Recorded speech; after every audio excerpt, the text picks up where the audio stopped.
Warning, this video contains team selection and captain choices which some viewers may find offensive. Hey guys, and welcome back to FPL TV.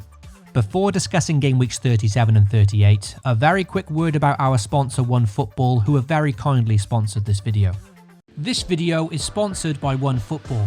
The world's best football news app has just been made even better, relaunching with a fresh new design. Gain access to news, scores and stats from leagues all over the world with a brand new interface that's cleaner, simpler and smarter than ever. As for FPL, follow each team in the Premier League and get live updates from all the goals and assists every game week. Download it for free using the link in the description box below. Well, it's only taken 37 game weeks, but for the first time this season a transfer actually worked. I sold a player that didn't score in Calvert-Lewin and brought in Chris Wood, who netted against Norwich. Considering it was against 9 men for half the game, 7 points did feel a bit underwhelming. But I'm not going to complain. Actually, transferring in a player and having him score was a feeling I'd long since forgotten. In fact, it was a full house of returns up front this week, with Mason Greenwood finally scoring for the first time since buying him. The returns could have been much greater as well, had Danny Ings not missed that penalty for his second goal. Had he scored, we'd be looking at 13 points rather than 4, and that's simply just a stroke of bad luck, and luck isn't something I've had much with Danny Ings all season. A big bulk of my points this week came from my two expensive defensive assets in Alexander-Arnold and Matt Doherty. Alexander-Arnold became the first defender this season to surpass 200 points, and both of these players have more than justified their expensive price tags. It was the real big hitters in midfield that underwhelmed this week, with Fernandes blanking and Martial, De Bruyne and Mo Salah all picking up single assists. 3 of the 4 returned, which is good, but given their fixtures I probably expected a bit more from them. So, for the penultimate game week of the season, my team produced a respectable 71 points. Not spectacular, but 18 points above the average, and therefore a healthy green arrow of 100k places. Even if I did have a spectacular week, at this point I'm still never going to get anywhere near where I'd like to be in terms of ranking.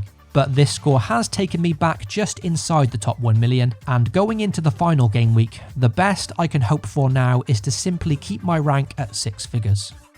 Let's move on to game week 38 now, and look at some potential moves and final team lineup for the last game week of the season. Also, if you enjoy the content here at FPL TV, then be sure to drop a like and most importantly get subscribed. You can also hit the notification bell so you always know when a new video goes live.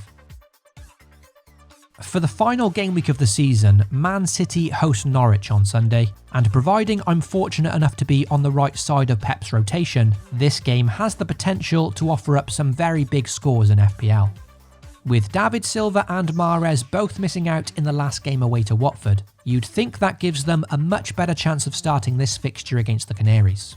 Both great options, and Mahrez arguably the more explosive, but with this being David Silva's last Premier League game, it'll be very hard to go without the world-class Spaniard, who will definitely want a fruitful swan song to end on. In simple terms, I just like the idea of owning him for his last Premier League game. The man is an absolute legend. In order to bring in David Silva, then unfortunately I'm going to have to take the risk of selling one of my United midfielders, so either Martial or Fernandes will have to make way. Of course, with Leicester completely off form at the moment, selling them can easily backfire. But ultimately, I've not got much to lose at this point, and after all, it is a home game against Norwich for Man City, and statistically I still feel this move has a good chance of paying off. Ole Gunnar Solskjaer has also ran his starting 11 to the ground lately, and United did look very tired against West Ham. I'm yet to decide on which one to sell, but an important factor in my considerations is that since signing for United, Bruno Fernandes is still yet to blank in a single away fixture in FPL. Martial, on the other hand, often produces his best hauls at home and has blanked a few times away, and for this reason I'm leaning towards selling the Frenchman for the final game week. On the side of Martial though, he did get a bit more rest in their FA Cup semi-final defeat, and is therefore a bit sharper than Fernandes, who does look completely knackered. Like I said, this 50-50 will go down to the wire. It's a coin flip. Despite wanting David Silva, On current form, the far more expensive Raheem Sterling is very hard to ignore. He's currently 4 goals off the Golden Boot, so granted it's a bit unlikely he'll get there. But with 4 double-digit hauls in FPL in just the last 6 game weeks, and now seemingly having taken penalties from De Bruyne, both buying and captaining Sterling this week is an extremely tempting prospect, especially with opponents Norwich already conceding 7 penalties this season. Realistically, the only way of me buying Sterling is by taking a -4 hit. And to do that, I could sell Matt Doherty away to Chelsea this week and replace him with a cheap Burnley defender like Eric Peters, who is at home to Brighton. Their goalkeeper Nick Pope is still in contention for the Golden Glove this season, and therefore Burnley will surely do everything they can to keep one final clean sheet. Whichever transfer I choose, the plan is to hold off on my moves until the very final few moments before the deadline, just in case there's any news regarding Man City's starting lineup. If there is, then I can adjust my transfers accordingly. For example, if De Bruyne was surprisingly benched, then replacing him with Sterling would be a much easier move. So with all that discussed, let's look at how the team could line up if I make the move of Anthony Martial to David Silva. With Southampton and Sheffield United facing each other this game week, I'm going to back McCarthy in goal over Henderson simply for the home fixture. I've also got Danny Ings in my side, so I'm simply trying to maximise my points in case he scores against the Blades. Therefore, I've benched both Henderson and Ender Stevens as things stand. Sheffield United have conceded in each of their last 3 away games, and more often than not, they don't offer much attacking threat either, so hopefully this is the right call. Frustratingly, my Burnley defensive coverage in Charlie Taylor missed out on their last clean sheet due to injury, and I may be without him again this week at home to Brighton, which does look a good chance for another one. So the plan is to field him anyway in hope that he starts, with Ender Stevens on my bench as backup if he isn't past fit. As things stand, I've also got Chris Wood on the bench, and that's a 50-50 call between him or Mason Greenwood this week. Don't get me wrong, I do like the fixture at home to Brighton, but because Burnley will want that clean sheet for Nick Pope, I'm thinking the focus may be on defence first, and Burnley very rarely score more than 1 goal.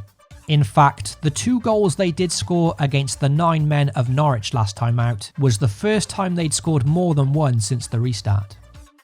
Greenwood and United, on the other hand, have the chance of scoring a few more compared to Burnley, I think, especially against Leicester this week, whose defence has been quite poor lately. Also, if I am to sell Martial this week, at least Fernandes and Greenwood cover me should Leicester continue to ship goals. A tough 50-50, but that's where my head's at with it. For the captaincy this week, the armband will likely go to either Man City player that I bring in. If David Silva comes in, I think I'll give him the captaincy, and with De Bruyne currently close to breaking the assist record, hopefully that means he'll be even more selfless than usual, and try to assist his Spanish teammate at all costs. If, however, I choose to bring in Raheem Sterling instead, then the captaincy will go straight to him. For me, Mo Salah always remains a contender, and he too just about remains in the hunt for the Golden Boot.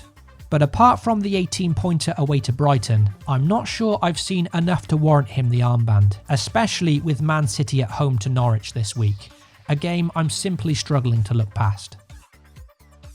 So that's my final thoughts and team selection video for the season. Hopefully you enjoyed it, and if so, be sure to get subscribed to FPL TV. Last but not least, a big shout out goes to TG Marmon for winning last month's FPL TV Cup for the month of June. This was the cup that was either side of the lockdown, starting in March and finishing in June, and in that time TG racked up an impressive 364 points. With those points, he rose from 600k to 200k overall, and also won himself a range of FPL TV prizes. Congratulations TG, your prizes are now on their way to you. A huge thank you as well goes to all patrons supporting this channel this season, and best of luck to those of you in the July Cup, which finishes this weekend.